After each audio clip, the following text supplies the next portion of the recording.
Alrighty, so I'm a huge fan of Google and Google Chrome. So I would start here and I would type in what I'm going to research, which is perception and communication. And I don't want to do it too specific of a search just yet. So I like to, let's see, go down and see. Here I'm going to click this one because it is a .edu, which is always helpful.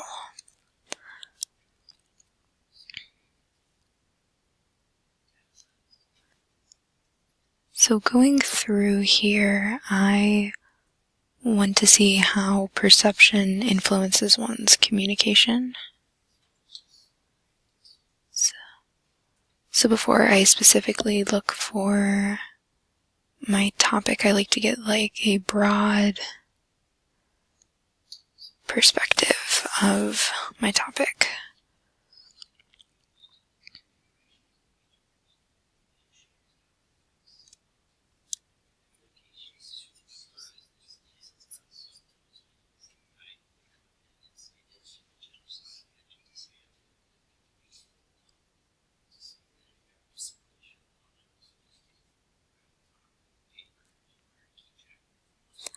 So on this website in particular, I like how it has the factors here of that cause perceptions to vary between people, which I like. So I would probably go in and like save this somehow just to see where I'm at, and then I would go in Google like a culture perception on communication.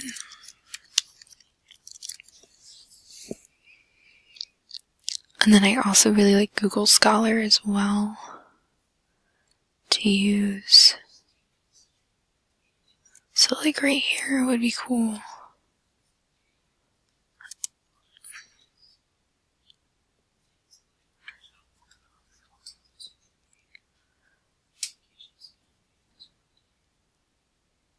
I think culture and perception on communication is really important because it's like how we were raised and all that, so that's a big one.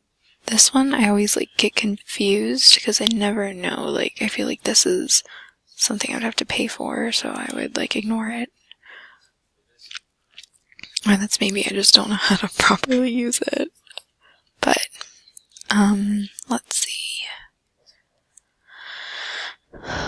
Going through here.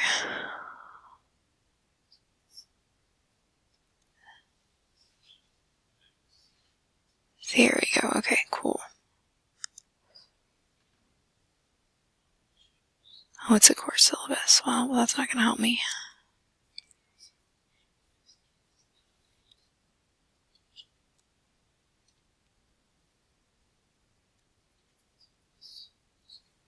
This one looks cool.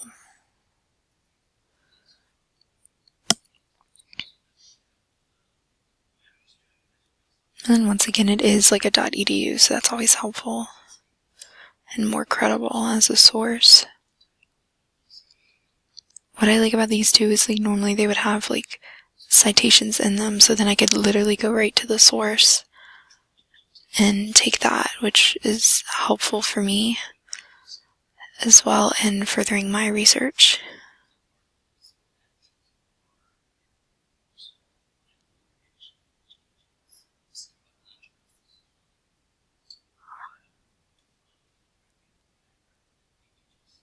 And this is just like a table of contents.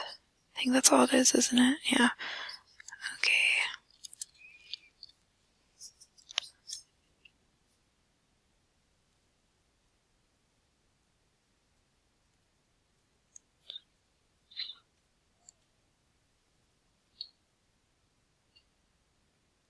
Here we go. Okay.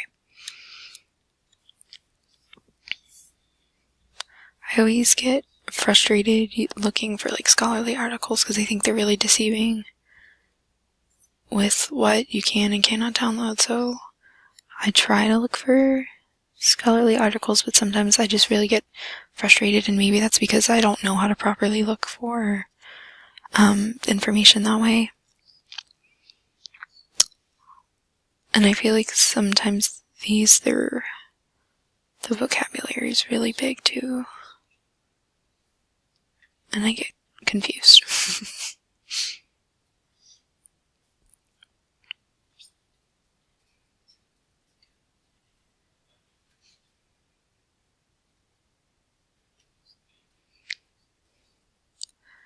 But this would be something really nice to use for like the communication and perception processes on cultures, because it's talking about like how they're Puerto Rican and they speak Spanish, and how trying to understand the whole like educational disadvantage. That would be really cool to look further into, for how the communication and the perception would be different between those two. So this would be something that I would further look into and probably save, because in here all I have, what I like to, is like with citations, would be easy to do it because it's all right here. So I like that. Another thing that I would also do, I would go back to like my original Google search of communication and perception and look on that, and like to start out my research and my general knowledge about the topic before I even get like too in depth of things. I like hitting these because it's really cool how I think it's already like laid out, and it can help me understand just my general knowledge, which I like. But the one thing I don't like about these is like you would have to pay for them, or maybe I just don't understand that, but I don't know. Oh my gosh. Okay. But I typically, when I do research, I do like to look for things like edu or .org, because it's more credible than like a regular .com or anything like that. One thing I do steer clear of is Wikipedia, because I don't think that's not credible since people can edit it. But what I do like to do with Wikipedia,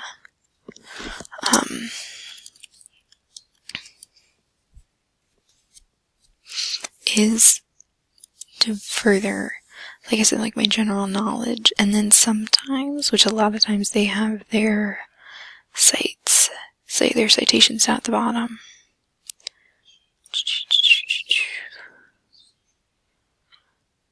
Which, like, if I find, or like a part of the article which I just want to make sure that it is totally credible, I would go down here to like their references or their sites, and then further like Google that to see if I can find exactly what I'm looking for. So it's like getting an idea off of here, but definitely getting the proper backup for references and credibility. But the one thing I do like about this, and I probably said this like 5,000 times, but like to broaden my general knowledge of a topic before I fully get into deep research. So here would be would affect someone's like perspective, or their perspective on communication, or like their perception of how they deal with communication is like the physical barriers. It's like what's going on and all that. So that could definitely affect someone's communication. So with stuff like this, when it's listed out, I would again like go back and like Google these. So, and then I would just do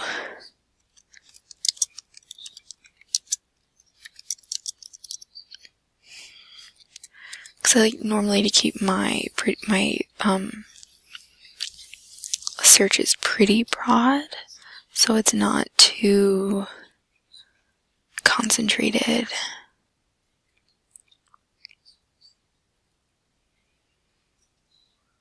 And then I think, no, here's the .org here.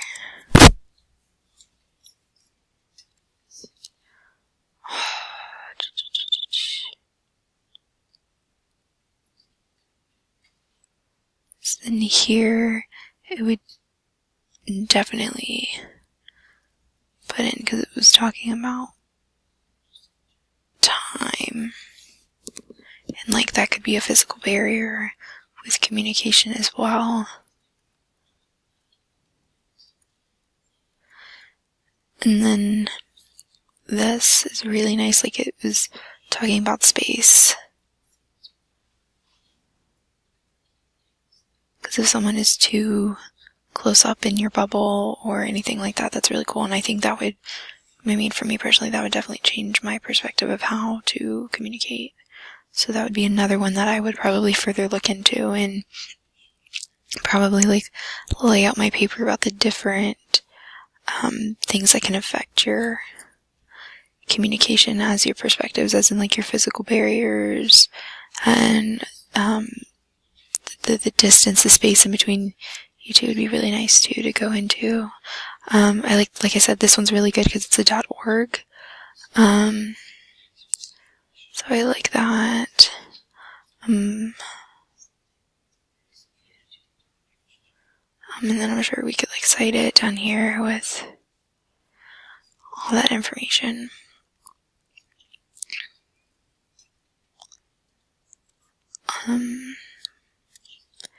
And then what I also like to do is I like to get people's perspectives too on things, especially for something like this. I think it's really important to get like a one-on-one like interview with someone too. I think that would be good about and how they feel and what affects their perspective on communication.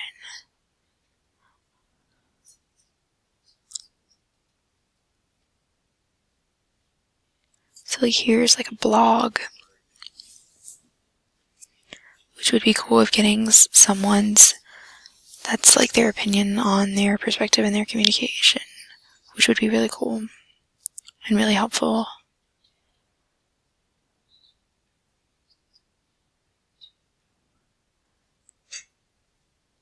And then here she's basically talking about the physical barriers, which obviously that it's come up several times to like the perception and the communication. So I would definitely look into the physical barriers more because it's come up more than once.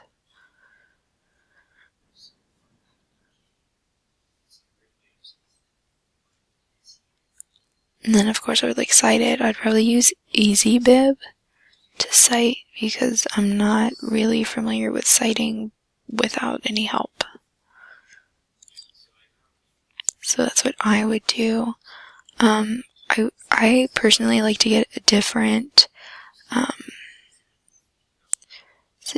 things to like look up. Like I definitely want like of course like secondary and primary resources. Definitely steer clear of Wikipedia, but I like look at the sources. I would never get my information from there. I would further look that up by their citations that they provide.